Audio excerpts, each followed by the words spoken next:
មួយតាក់តើលោកតាលោកយាយឲ្យជាបារត់បញ្ហាឈឺភ្នែកដុកបន្ទុយថ្លែងភ្នែកឡើងបាយភ្នែកក្រហមភ្នែកព្រុលស្រវាំងព្រុលបែកផ្សេងមញោបឆ្ងាយមញោបចិត្តមើលអីអត់ច្បាស់ណាដែលគាត់ថាស្ងួតខ្លាំងក្តៅ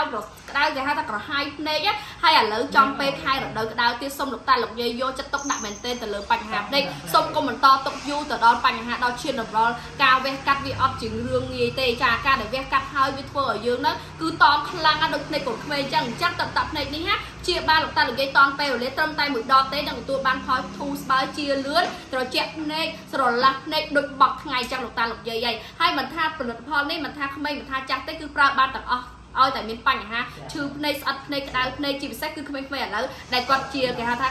IT តាក់ទងនឹងគាត់សម្លឹងកុំព្យូទ័រច្រើនចាធ្វើការនឹងកុំព្យូទ័រសម្លឹងនឹងមុខកញ្ចក់ច្រើនធ្វើឲ្យគាត់ស្ពឹកភ្នែកក្តៅភ្នែកផ្សាភ្នែកហៀទឹកភ្នែកមកដែលមានអារម្មណ៍ថាឈឺខ្លាំងតតែអ្នកឈឺភ្នែកបានយកអារម្មណ៍ថាការដែលឈឺភ្នែកនេះគឺពិបាកខ្លាំងអញ្ចឹងបន្ត CI នេះមកពីប្រទេសស្វីសមួយខាងមួយម្ដងខាងមួយម្ដងតែគឺថាត្រជាក់ស្រឡះជាបាជាលឿនតែម្ដងចា